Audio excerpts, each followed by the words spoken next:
Hello friends, Sindhu Bhairavi இன்றைய எபிசோடில் என்ன நடக்கலாம் அப்படிங்கிறத பற்றி பார்க்கலாம். இன்றைக்கான எபிசோட் இன்ட்ரெஸ்டிங்கான எபிசோட் அப்படின்னே சொல்லலாம். நம்ம எதிர்பார்த்த மாதிரியே கதையை ரொம்ப விறுவிறுப்பாக மாற்றிட்டாங்க. இன்றைக்கான எபிசோட் ரொம்பவுமே இன்ட்ரெஸ்டிங்காக இருந்துச்சு. இப்போ பைரவி கிட்ட சஞ்சய் வந்து ஆறுமுகத்தை பற்றி விசாரிக்கிறாங்க. ஏதாவது தப்பு தப்பாக சொல்லுவாங்கங்கிற மாதிரி ரொம்பவுமே எதிர்பார்த்தாங்க. ஆனால் பைரவி ஆறுமுகத்தை பற்றி ரொம்பவுமே சூப்பராக சொல்கிறாங்க.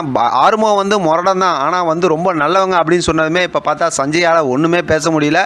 கடைசியில் பார்த்தோம்னா அப்படியே அங்கேருந்து அப்படியே எந்திரிச்சு போகிறாங்க. ஆனால் இதில் என்ன ட்விஸ்ட் அப்படின்னா, இவங்கெல்லாம் பேசிக்கிட்டு இருக்கிறது ஆறுமுகம் அங்கேருந்து கேட்டுட்டு இருக்காரு. சொல்லவா வேணும் நம்ம பப்ளி பாய். அதுக்கப்புறம் வந்து பைரவி கிட்ட நல்லா காமெடி பண்ணி ரொமான்ஸ் பண்ணுறாரு. அதுக்கப்புறம் ரெண்டு பேரும் அப்படியே கிளம்பி போயிட்டு இருக்கிறாங்க. இப்போ பார்த்தோம் அப்படின்னா, ஏற்கனவே நம்ம எதிர்பார்த்த மாதிரி ஸ்னேகா கொஞ்சம் கொஞ்சமாக அப்படி இப்படின்னு பண்ணி இப்போ சிட்டு வாயிலிருந்து உண்மையை வர வைக்கணுங்கிறதுக்கு தானே எல்லாமே பண்ணாங்க. இப்போ அவங்க வீட்டுக்குள்ளார உட்காந்து எல்லாம் டீலாம் குடிச்சிட்டு இருக்காங்க. இப்போ வந்து பேசிக்கிட்டு இருக்கும்போது பார்த்தோம்னா, வாழ்க்கையில் நல்லது நடக்கணும் அப்படி இப்படி அவங்க அப்பா பேசுகிறாரு. இப்போ நீங்கள் இவ்வளோ கேட்டதுனால நான் ஒரு உண்மையை சொல்கிறேன் அப்படின்னு. இந்த மாதிரி நான் சிவாவை தான் கல்யாணம் பண்ணலான்னு இருந்தேன். ஆனால் சிந்து வந்து அவங்களே தாலி கட்டிட்டு ஒரு பொய்யை சொல்லி கல்யாண மேடையில் வந்து அவங்களுக்கு அதாவது சிவாவோட மொபைல்லேருந்து ஐ லவ் யூன்னு மெசேஜ் அனுப்புனாங்க அப்படிங்கிற மாதிரி சொல்லிட்டாங்க. ஆனால் அந்த ஃபோனை எடுத்து கொடுத்தது சிட்டு தான்.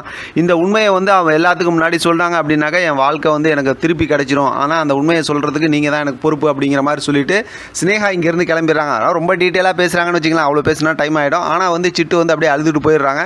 அடுத்து பார்த்தோம்னா சிட்டுவோட அப்பா வந்துக்கிட்டு அந்த விஷயத்தை வந்து சொல்கிறாங்க. நாங்கள் சொல்ல வைக்கிறது எங்களோட பொறுப்பு அப்படிங்கிற மாதிரி சொல்லிடுறாங்க. ஆனால் பார்த்தோம்னா சிட்டு வந்து அதெல்லாம் சொல்ல முடியாதுக்கா, என்னை மன்னிச்சிருங்க, சிந்து வந்து எனக்கு நிறையா ஹெல்ப் பண்ணியிருக்காங்க அப்படிங்கிற மாதிரி அவங்க அந்த மாதிரி கிளம்பிடுறாங்க. இப்போ அவங்க அப்பா தான் வாக்கு கொடுத்துருக்காருல செய்கிறேன்ட்டு. இப்போ பார்த்தோம் அப்படின்னா சிந்து வந்து கோயிலுக்கு போயிட்டு வந்தேன், பிரசாதம் கொடுக்க வந்தேன்னு சொல்லிட்டு இப்போ டாக்டர் வீட்டுக்கு சிவா வீட்டுக்கு வந்திருக்காங்க.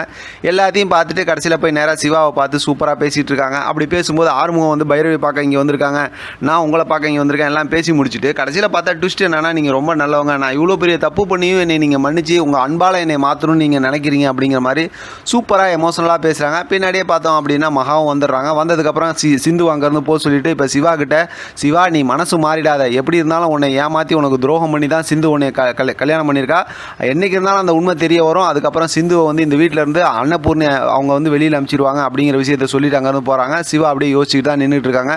மகாவை பற்றி சொல்லவா வேணும், அவங்களோட நடிப்பில் அப்படியே காட்டிட்டு போகிறாங்க. இப்போ பார்த்தோம் அப்படின்னா சிட்டுக்கிட்ட அவங்க அப்பா எமோஷனல் பிளாக்மெயில் பண்ண ஆரம்பிச்சிடுறாங்க. நான் மாத்திரை சாப்பிடணும், உயிரோடு இருக்கணும்னா நீ உண்மையை எல்லாத்துக்கு முன்னாடி சொல்லணும் பஞ்சாயத்தில் அப்படிங்கிற மாதிரி சொல்கிறாங்க. இப்போ சிட்டுவால் ஒன்றுமே பேச முடியல. ஒரு கட்டத்தில் பார்த்தா அவங்க அம்மாவும் பேசுகிறாங்க. எல்லாரும் எமோஷனல் பிளாக்மெயில் பண்ணினதுனால இப்போ கண் கலங்கி போன சிட்டு, சரிப்பா நான் எல்லாத்துக்கு முன்னாடி உண்மையை சொல்கிறேன் அப்படிங்கிற மாதிரி சொல்லி, அப்படி நீங்கள் தான்ப்பா எனக்கு முக்கியம் அப்படிங்கிறாங்க. அதோட பரபரப்பாக இன்றைக்கான எபிசோட் முடிச்சிருக்காங்க. நாளை எபிசோட் சம்மந்தமாகவும் செம்ம இன்ட்ரெஸ்டிங்கான ஒரு ப்ரோமோ காட்டியிருக்காங்க. அதை தொடர்ந்து நம்ம பேசலாம். இதை பற்றி உங்களோட கருத்து கமெண்ட் பாக்ஸில் தெரியப்படுத்துங்க. தொடர்ந்து ஆதரவு கொடுங்க. தேங்க்யூ ஃப்ரெண்ட், தேங்க்ஸ் ஃபார் வாட்சிங்.